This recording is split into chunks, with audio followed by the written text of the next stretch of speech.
I'm Autumn Lockett. And this is Mitch Randall. And you're listening to Good Faith Weekly. Welcome to Good Faith Weekly. And on this episode, Autumn and I are going to talk about the Polar Vortex that descended upon all 48 states, the lower 48, as our northern friends call them. And we're going to catch up. And later on in the pod, we're going to interview Reverend Timothy Peoples, who's the pastor at Emerywood Baptist Church in High Point, North Carolina. We're going to talk to Reverend Peoples about Black History Month and what it's like to be a black pastor in a predominantly white congregation in the South. And he has one of the most heartbreaking stories regarding an encounter with local police officers in Oklahoma that you'll ever hear. So stay tuned. Autumn! Brr! It's so cold outside. How are you and your family during this polar vortex that we're experiencing? So temperature-wise, we're doing about like everyone else. We have fared better than a lot of folks, especially our family in Texas, because we've kept power. We haven't had any burst pipes, knock on wood. We did have to live with no warm water downstairs, but we had one bathroom upstairs with warm water for 6 people. So it's been an adventure, not unlike the Oregon Trail, but we've made it. Well, we're doing well. We're doing pretty well over here on this side of town. Both Autumn and I live in Norman, Oklahoma. We received about 12 inches of snow over the last week and 2 big snowstorms that blew through. But even more dangerous was the sub-freezing temperatures. We have not been above freezing for over a week now. And at one point in the week, temperatures got down to minus 15. That's not wind chill. That's the actual temperature. Minus 15. We were 2 degrees away from an all-time record in the state of Oklahoma.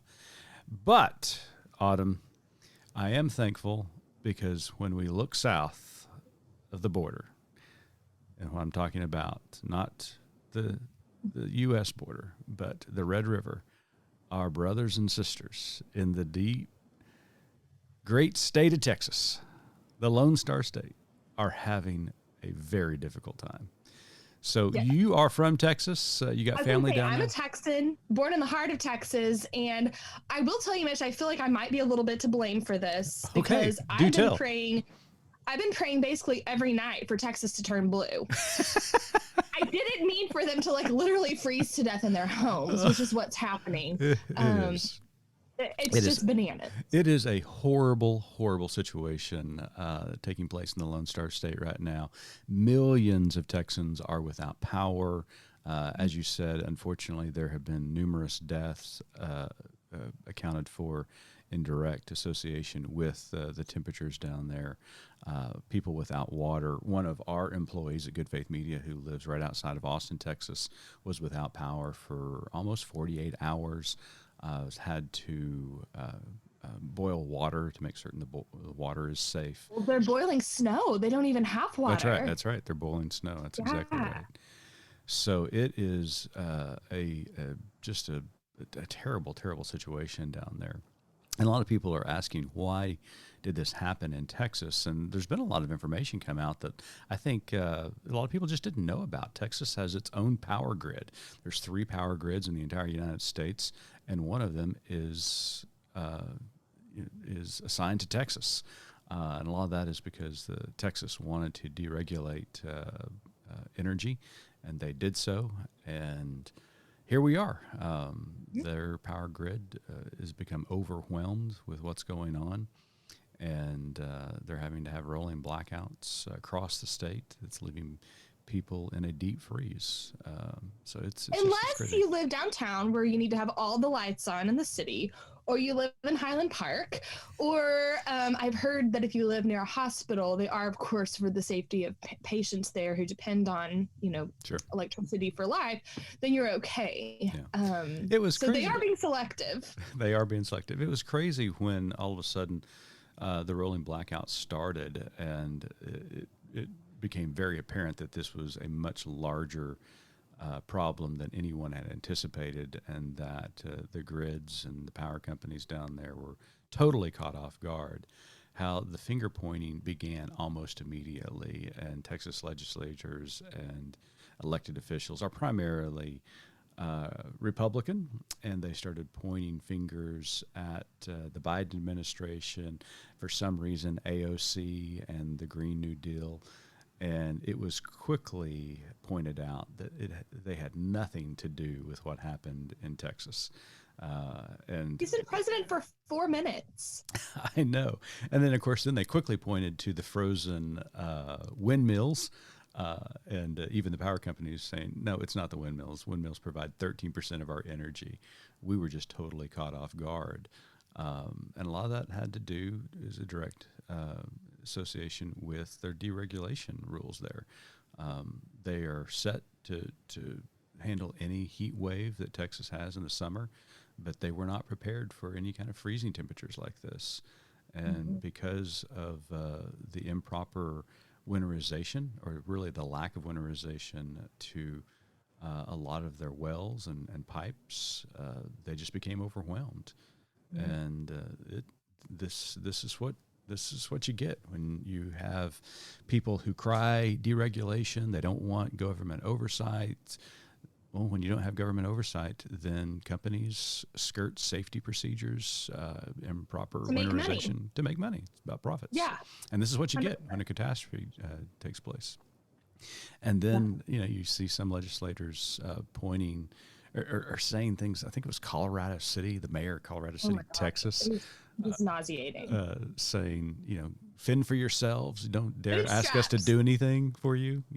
It's crazy. Some of them just got on a plane and went to Cancun. Oh, dear Teddy boy. Ted Cruz decided that he was going to peace out on his fellow Texans and head to Mexico. I'm wondering if Mexico, didn't want to make certain that, maybe they considered building a wall, not letting him in. Right. Maybe they should have focused on building a power grid instead of that wall. Exactly. With methane. Exactly. Anyway, we are thinking of you if you're listening to this in Texas. Be safe, be warm, and you're in our prayers for sure. Yeah, absolutely. We laugh and kid a lot here on the podcast, but we know that many of you are suffering down in Texas, and our heart goes out to you. We're praying for you. We are trying to support organizations down in Texas. We know a lot of great local churches are opening up their facilities as warming places, providing food and blankets to people in their communities. And as crazy and as devastating as this is, it is inspiring to see people of faith coming together to help their neighbors and to help one another. You are doing a good job in the midst of a very terrible situation. So keep it up, and we are praying for you. Well, Autumn, you and I had a great visit with Timothy Peoples this week. Timothy is the pastor at Emerywood Baptist Church in High Point, North Carolina.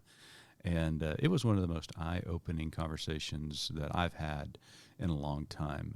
Timothy is an African-American pastor from Oklahoma. We claim him as a fellow Okie and a good friend of ours, as well as the pod. And he talks about what it's like as a black pastor ministering within a predominantly white congregation.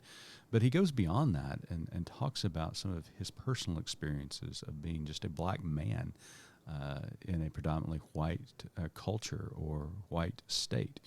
And he tells a story about returning to Oklahoma and driving home to visit his family and what happens between him and a police officer that's just heartbreaking. And so you'll want to stay tuned to hear Timothy and the story that he tells. So stay tuned. Lot Carey is proud to bring you conversations with some of the best and brightest pastors coast to coast. Our new podcast, Pilgrimages of Striving and Thriving, delivers wisdom from the Black church for the whole church. Find us wherever you get your podcast or listen online at lotcarey.org. That's LOTTCAREY.org. We look forward to the pilgrimage with you. Welcome back to Good Faith Weekly, and on this episode, we have a very special guest with us all the way from High Point, North Carolina. Reverend Timothy Peoples is a native of Jones, Oklahoma. He attended Adrian College, where he received his Bachelor's of Arts in Religious Studies before earning his Master's of Divinity degree from Yale University School of Divinity. Prior to his current role as senior ministry at Emerywood, Timothy served churches in Michigan, Connecticut, and Texas. When he's not chasing around his horse-sized dogs, Frankie and Cadorza, you can find him searching for his best pie with his wonderful wife, Valerie Lott. Timothy, welcome to Good Faith Weekly. Thank you for having me. We're so glad you're here. And before we get into our first question, I need to know about what kind of pie you like. What's your favorite? So my favorite is a bourbon apple pie.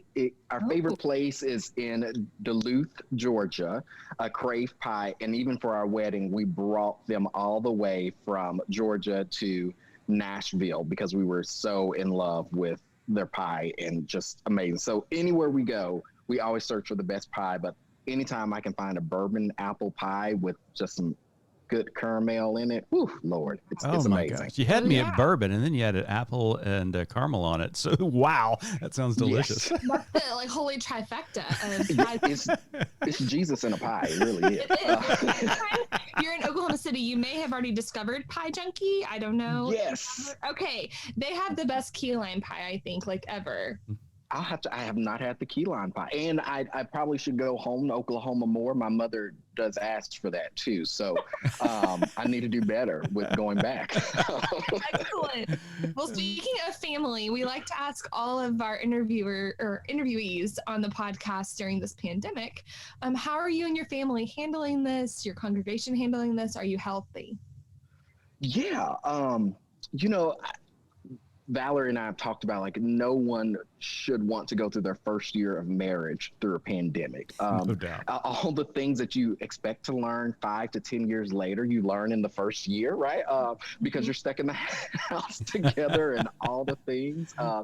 And so while I am working at the church, she's in law school right now. And so it is, what's been crazy is because they can't go in person, they have been doing online courses, but because she's a 2L, they have the night courses. So when I get in from work, she is going straight into class. So we have been missing each other a lot in that. But the congregation has been really wonderful with figuring out all the ways to do new and creative ways of worship while we, next week, I believe, will start a year of not having in-person worship. And so that's been just very difficult, but still trying to find ways to be in community. We've done drop-off breakfast to every family in the church for Sundays, or food trucks, or music out in the lawn. So we've been trying really hard to do things, but it's been hard. But all in all, I'm somewhat healthy. My therapist would say, at least, I think. So that's a good thing. You're healthy where it counts. Exactly. That's right. Wow, I thought it was difficult to start a company during a pandemic, but you one-upped us and just decided to go get married during a pandemic. Yeah. And I should say we were married probably 5 months before. So, still in those honeymoon stages. Yeah, but, absolutely. And then everything just hit. And then you're just like, oh, wow, all the crazy comes out now.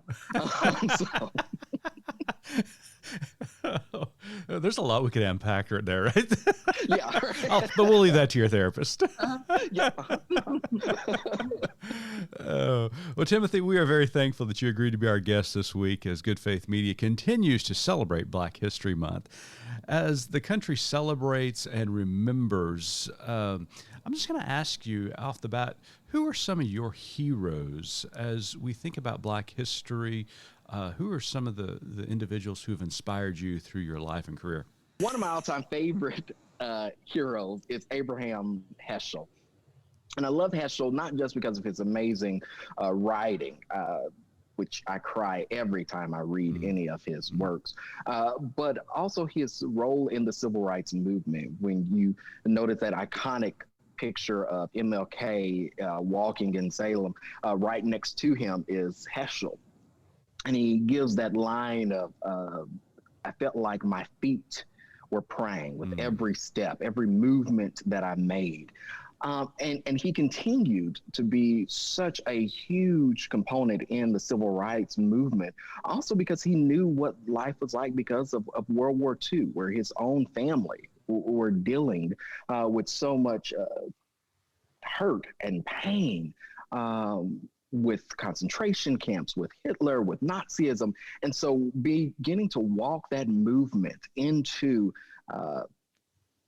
the civil rights, knowing that change has to happen and it has to start with the church, is very important. Other heroes that I look at in that movement is Vernon Johns. You know, when we think about, we love to put lots of people on pedestals, right? We love to put MLK on a pedestal. We love to put Rosa Parks on a pedestal, but we forget that those were so many people before them doing a lot of the same things that paved the way for them. And such is the same for Vernon Johns, paving the way for MLK to be able to be the person that he is. And I like to think of Howard Thurman as well as one who paved the way for me. And I say that as not in a way that I am like this big, huge person or anything like that. I'm saying this as Howard Thurman being one of the only few Black pastors that we have working in a predominantly white church and really trying to make it become a multi-ethnic church, realizing what the kingdom of God looks like. And reading and understanding Howard Thurman, it really helped push me into my calling of working in a predominantly white church, of understanding reconciliation, that we are reconciled to God, but also reconciled to each other. And so when I think of the craziness that I have to deal with, I can only imagine how crazy it was for Howard Thurman at a large scale, but also in 60s and 70s and 80s, and what he had to deal with through that. So those are just a few of heroes when I think about, you know, in Black history. Right. And you make it such an important point, because, you know, a lot of times when we're talking about our histories, whether it's Black history or in my case, brown history with my Native American ancestry, a lot of times we focus upon the champions of the cause. And you mentioned some of those in Black history, but it really was this incredible movement that was afoot, and there were so many other individuals that were part of the movements and the history of Black and brown people, with not only in this country but worldwide. And it really did take a community of people coming together collectively to stand up for justice and move the country and the world forward in trying to strive and bend that arc of history towards justice. So what a wonderful, important point that you just made. Yeah, I mean, you're right. And so often we forget when we look at a movement, we've often put, you know, one or two people for it. But as you said, a movement, it needs an entire community, an entire group of people in order to be pushed forward, in order to actually move forward. It can't just be alone in that. I love and that. to keep moving forward, right? To not move just over the line and then stop, but you have to have new energy coming from behind, and younger people rising up within the movement and continuing that trudge forward. Yeah, absolutely. Yeah, I often talk about I cheated in high school on anything math related. It would, thank God for Kayla Parker. But in physics, she helped me understand like the motion of physics, and that that unless there is a force of anything, then standing still is still an action. Like you need a force in order to move. And when we think about the movements, whether it's Black Lives Matter movement, whether it's civil rights movement, there had to be a force in order to progress in pushing that person and pushing that group of people into something in order to move forward. And I think a big part of when we look at 60s, whether then or now, there are so many forces around us that are causing us to progress and move and go instead of being a stagnant place. So yeah. Absolutely. So if you were to recommend resources regarding the Black church or Black theology, who would you recommend? So one of my favorites that I've been rereading is Sister Outsider by Audre Lorde. I think everybody should be reading that, and especially I always get the name messed up, so I have to look it up. But the master's tools will never dismantle the master's house. It's only 3 pages long, but it is a huge, it is so important. Wow. In her works on feminism, and how we have to really work along with one another. And if we're talking about a understanding that it works for everybody, it can't be the crabs in the bucket thing that once one gets hired, we pull them down, right? Patricia Collins, I think, is her work of black psychology. In that she talks about the Black church, she talks about Black culture, she talks about womanism and Black feminism, which are 2 very different understandings in that, which helps understand the mindset of what's going on, especially today. And she writes this, and I think she writes that in 2005, but it's so prevalent today. One of my all-time favorites is Alan Rabbitoe, The Invisible Church. I think that's right. It's either Visible or Invisible Church, one of those. But in that, he talks about the movement from the church, from being in the time of slavery, and what that was like in order to have a white pastor preaching to the slaves and a Black pastor preaching to the enslaved people, and the different messages that came from that, and how in this time where these enslaved people are being preached to by their own, they incorporate so many traditions from Africa, which gets us into the movement of dancing and the speaking in tongues and the calling out that we see in Black church today. But also when the church has, when slavery is over and the actual building, church house, as my family always called it, the church house is built, it turns this whole thing into like the Old Testament of the ark, where God stays in this place, right? And so this church house is a sacred place where we go to experience one another, but also experience God, because this is where God is. So I have my one set of clothes that I'm going to wear every week when I go to the church house, because it's holy, it's sacred. And so when we realize that, and how the church, the Black church, really hasn't changed too much, it has a lot of those same staples in it. It really helps understand why worship in a Black church is so lively, but also why it's so long at times, because we are in the space of God, and yet. And in my own context, where I preach often, like, God is everywhere. God is not just in this building. My mom would say, no, God's at the church house, right? Right? I love mom theology. I love it. It is sacred. It is very sacred. But I mean, those are just 3 that I would say are so important. And then I can go on and on, but then Katie Cannon, her works on womanism in the Black church are just so influential into understanding I would say, how women have moved from just this place of being allowed into the pulpit just to clean it or just to be up there, and it's not just a space for a man, but now this is a space for all of us to be a part of that if we are going to be in the working of all of God's people, right? Yeah, I love that.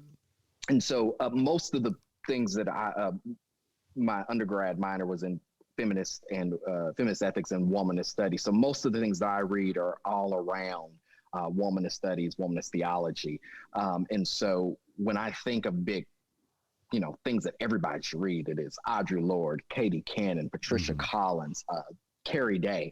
All of these people are very influential of how the church is today and was in the past. Those are some great resources. I'm really looking forward to watching the 4-part series on PBS right now about from Henry Louis Gates Jr. He's got a book coming out tomorrow called The Black Church. This is our story. This is our song. And really looking forward to sitting down with that and watching and reading. Well, Timothy, you're in a unique situation. You mentioned Howard Thurman a while ago. You are a black pastor serving a majority white congregation. In fact, I think you've served majority white congregations throughout your career. So let me just ask, as a black pastor serving in these predominantly white congregations, what have you encountered? What over your ministry, what have you learned? What has surprised you? Is it, I mean, just let you talk. Yeah. I've always been surprised by the most liberal churches I've worked at. Okay. As a black minister in those spaces, you would think that those are the spaces that would allow you to be able to challenge, but also educate, that we're learning from each other in that. But a lot of times in that, because the church can be so progressive, they have the mindset that they already know, right? They already know all these things. There is nothing else you can tell me about race or your experience. And if you arrived. Exactly. I'm so woke, right? Hashtag. Exactly. Hashtag woke. It's so true. It is, and that's the thing to ever say, well, actually, that's not the way you should say that, or actually, that was offensive to me. Then they become the victim, right? Sure. And so, surprisingly, I have had better experience in more moderate congregations to be able to have education, to be able to work back and forth into my own experience, but also looking into each other's experiences, right? I cling to Alan Bozak's, which is another great resource, Radical Reconciliation. And he says in that in order for reconciliation to ever happen, we have to be in each other's faces and spaces, right? And that if we are just one group of people trying to figure this all out, but we've all had pretty much similar experiences because of our race or our socioeconomic experience or a lot of these pieces, then we actually don't fully know it, right? We can read all the things we want, but until we actually encounter someone that is different from us, that may have different stories and experiences, we really have not gotten to the place where we really know, right? And not to say that one individual will have all the experiences, right? And it takes me back to undergrad where I grew up in Jones, Oklahoma, right? And I go to school in Michigan, 45 minutes away from Detroit. And my best friend there is Aisha. Aisha's experience in Detroit and my experience in Jones, Oklahoma are two very different black experiences, right? I'm the only black person in the school, and for parties, we set a bale of hay on fire. She had never been on a farm, right? So it's not to say that every black person's experience is the same, but it is to say that we have to be able to encounter each other and to know those different experiences, right? I mean, Ibram Kendi could give us all the facts and all the things in the world, but it's still part of a book, right? We haven't touched that flesh and blood to know the differences in that. Yeah, love that. And so in my church congregation, one of the things that I realized today as a pastor, that I was doing a hindrance to my own congregation because I didn't share a lot of my own stories. And so for them, they thought, oh yeah, we have a black pastor, but we never realized that you went through some of those same things too. Like we just thought, they skipped you. And in June of last year, my wife and I went back to Oklahoma, and we're 10 minutes away from the house. We have just did this 20-hour drive. We're tired. 10 minutes away from the house, and I get pulled over. Everybody's going faster than me, so I know I'm not speeding. I'm not doing anything. The cop comes to my wife's side, and he says, "Ma'am, are you okay?" And she said, "Yeah." And so he tells me to get out, and I asked if he needs my license and registration, and he says, "I don't care about that. Get out the car." And so I get out the car, and the first thing he asked me is, who's the white woman in the car? He doesn't tell me that I'm speeding. He doesn't tell me any of these things. He just says, who's the white woman in the car? And he goes back and he talks to her, and she's upset, right? I said, that's my wife. He's like, well, I'm writing you a ticket, and you know what it's for. just know this is what the ticket is for. And so it was only because we knew a mutual person from Jones, Oklahoma, that he let me go. They said, because you know them, I'll let you go. And the rest of the trip was just awful because my wife is honing in on this. But right. I go back and tell my congregation this, and they say, "Oh my goodness, wait, you get stopped too like this? Like because you're black? Wait, a cop did this to you? We would never expected that. But you're Tim. You went to Yale. You've done all these." And I said that doesn't stop right. the experience, right, of what's going on here. Yeah. And so I've learned the power of story. And I shouldn't say I learned. I knew how much the power stories have, because every Sunday you get up in the pulpit and you tell the power, the narrative theology, the power story, but the power story of self. And so that this changes a lot of what my congregation or even people around me think and know, mostly because they know me. Yeah. And they know if Tim is getting harassed and all this, and there's a problem, right? If this guy who's always smiley and happy is getting beat down and all these things, and something's going on, we need to have conversation. And this helps to start conversation around it. So I've always been surprised, I guess, to answer that question, I went on a whole long piece. I've always been surprised by people being surprised of what's happening in our world, mostly because they've never experienced it. Do you think a lot of that, I'm certain the surprise came obviously from your congregations, predominantly white. Do you think maybe one of the mistakes that we have made over time is that in this attempt to decolorize society, that we misunderstood that the color of one's skin still does matter. There are these cultural nuances. There is this history that we're all attached to. You're a black man. I'm a brown man. We have these histories, that are part of us, and that history now plays a part in our current reality and our current experiences. And so when you're a minister within a predominantly white congregation, a pastor of color, a lot of times people do forget that, and because they've been,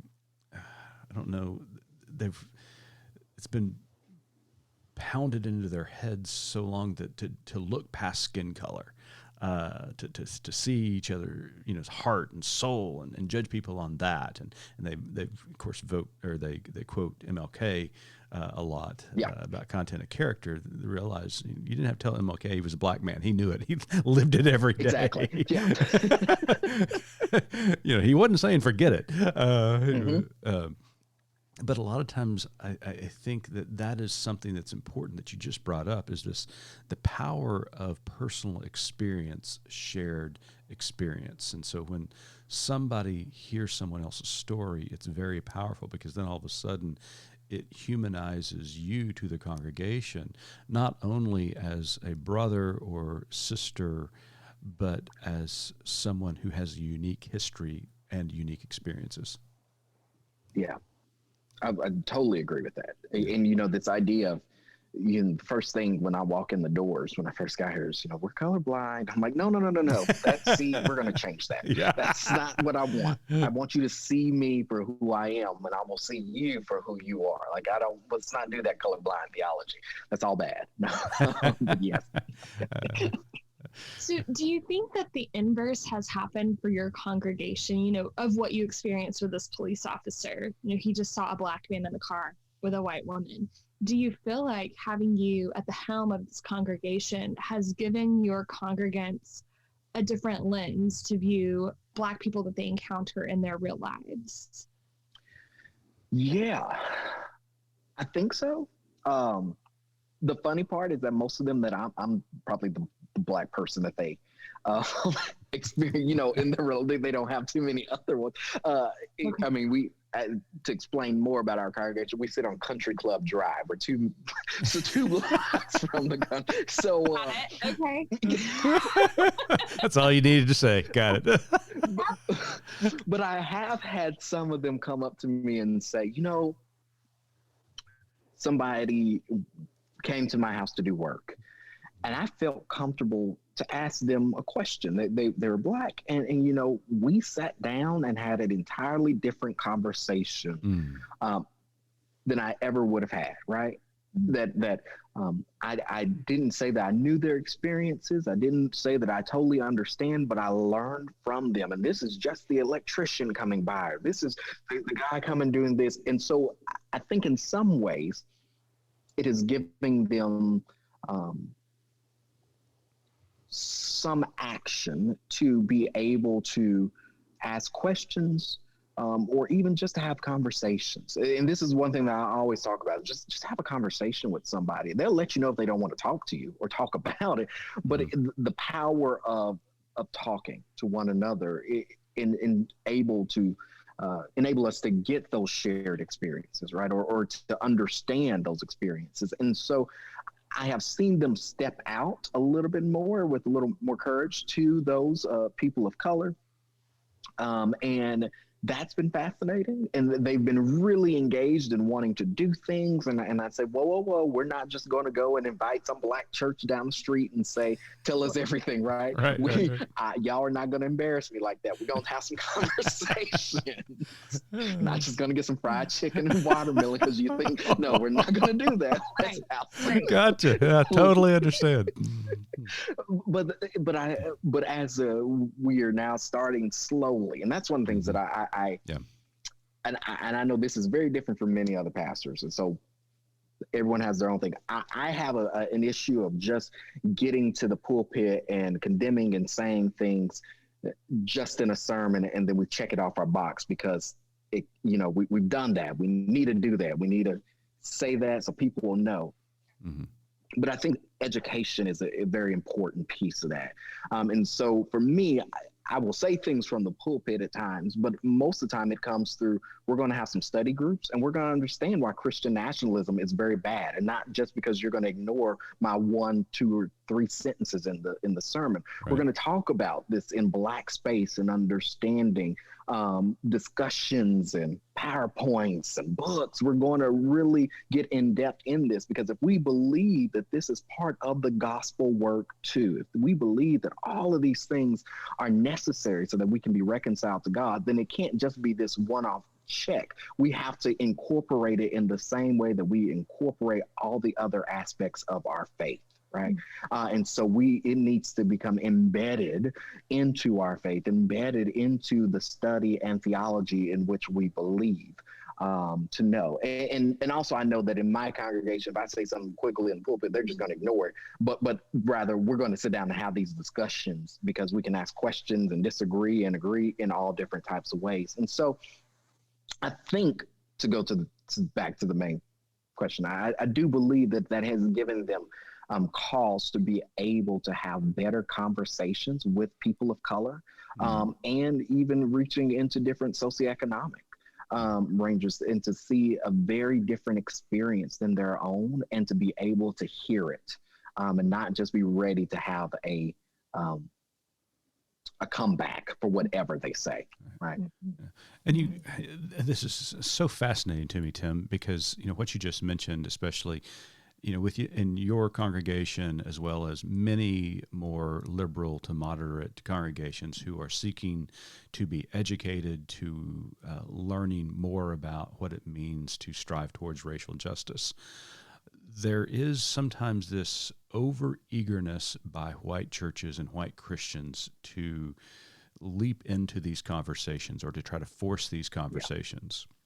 Yeah. And a lot of times we forget this conversation from the Black or brown perspective, that there is a natural hesitancy to enter into these conversations. Or when you see an overly aggressive white person, there is a historical reason to question that over-eagerness. And so it's important to recognize this can't happen overnight. Exactly. this is going to be some long, hard work that we have to do as a people of faith and as a church to continue to bend this arc of justice for history. So that's just a valuable point that you just made. So let me ask you. Yeah, go ahead. If I would just say too, when I see people really eager into that, I've been at this church starting my 4th year, and we are still slowly inching into these conversations, right? And not that I'm not talking about it in Sundays, not that I'm not talking about it in Bible study, but we're still moving into this. And so when we're so eager and pushing it and pushing all of this down their throat, a lot of times I don't feel like people are really I think they're just doing it for the sake of doing it, so they did it, but not really digesting what's going on, what's happening, to see what's happening around us too, right? So you're right. I'm sorry, that was just a great. No, you're exactly right. And then on the flip side of this, I can remember standing in a church in Washington D.C. giving a presentation a couple of years ago, and the topic of racial justice came up, and I was reminding them of the quote of the arc bends. We would love for it to bend 90 degrees, but it's an arc, and it bends gradually. And the point was, this is going to take a lot of work, and it can't happen overnight. But then I had this black father stand up, and he said to me, looked at me and said, I appreciate the sentiment, and I agree with what you're saying in essence. But while you're taking it slow, my sons are dying in the streets. Yeah. Mm-hmm. I need it to bend 90 degrees. I didn't have a retort for that, and it was like, you're right. You're absolutely right. And so it's this constant tension that we're dealing with, of trying to drag and bend and work hard towards racial justice, while at the same time recognizing that while we're doing this, there are so many injustices that are happening right before our eyes, and we continue to have to call it out. And I know you've done a great job of doing that in your congregation. It's hard too. And what comes to mind when you say that is the Frederick Douglass quote, where we work harder with our children than our old. I'm butchering it. It's a whole piece in that, because our children will understand these as new, while our old have been fighting against these for so long. And so it reminds me of just like, especially in the church, with our youth and children, they have a lot of these social justice pieces with race and gender and sexuality. They have these things down, but it is those that we have been, those good old Christians for a long time, that you're trying to take away something that they've known for so long and say, but just look, like Black women, children, and men are being shot in front of your eyes, and you're still saying, there's nothing going on, right? Just look, we look at that, this economic injustice, that Black women have more debt, student loan, than any other person. But we're not going to do anything to change that, right? And so I get that point of like, our kids are being killed. Our parents are being beat down in front of us. And so when is this arc going to bend? And I think that's, for me as a Black pastor and a white, the hardest part is, how do I help these people get it faster, quicker, just to see what's around them, but also like, just why won't they see it? I think that's one of the biggest pieces. Exactly. What else can you do to get someone to see it, the injustice, when it's right in front of their eyes, right? Yeah. So why can't you see it? I don't necessarily think the arc and the 90-degree angle crowbar that I would like to carry around, because when you're telling the story about your wife in the passenger seat, I was identifying with that, because I'm a bit of a sassafras, and I don't know that police officer would have made it back around. So I've been in that car. But what I will say is that while we're having these conversations with people who are moving toward, at least acknowledging this, we can put our own parents in a headlock. And we can also stop our car behind a police car when we know there is a Black body in a car, and watch. And that is something that we can do. So we can do the things that we need to do to acknowledge the injustices that are happening, while we also continue to bend that arc. Yeah, we do need to get involved, and just learning is not just cerebral; it's experiential, as Tim's already pointed out. And so, what that means, from my standpoint, is that both brown, black, white disciples of Jesus need to get involved in their communities, standing up for justice, and calling out injustices whenever they see them, and standing up for justice by speaking out and stepping out. And that's what Tim is doing in High Point, North Carolina, at Emerywood Baptist Church. We appreciate that. Well, Tim, it's been great to talk to you today. We've got one last question for you, and Autumn asked this question to every guest, and so I'm going to let Autumn take it away. Yeah, so our tagline at Good Faith Media is "There's more to tell." So in light of everything we've talked about today and your work, what is your more to tell? Yeah. I'm going to quote a piece from Audre Lorde, if that's okay, for my more to tell. She states that racism is a real condition of all of our lives in this place and time. And I urge each one of us here to reach down into that deep place of knowledge inside himself and herself and touch that terror and the loathing of any difference that lives there, and see whose face it wears. Then the personal as the political can begin to illuminate all of our choices. In our more to tell, I think as we are looking at Black history, as we continue in understanding and educating ourselves, as we continue to understand each other's experiences, what is the face of the terror that's inside of each of us? And confront that, and also reconcile with that, because I would say until we can confront our fears, until we can confront a lot of those terrors, they will continue to be the fears and the nightmares and the terrors and the scary monsters, and maybe they're not that. Probably they're not that, and so. This, as we said, as our learning should also be not just cerebral, but also active. In all of our learning, how do we face those terrors? How do we face those fears and move forward to knock down the role of racism so that we can actually be a better community and move forward together? Wise words, Tim. Thank you so much. And I'm going to echo your mother's suggestion. You need to get back to Oklahoma as quickly as possible. We would love to have you here in Oklahoma City, and just stay off the roads. Yes.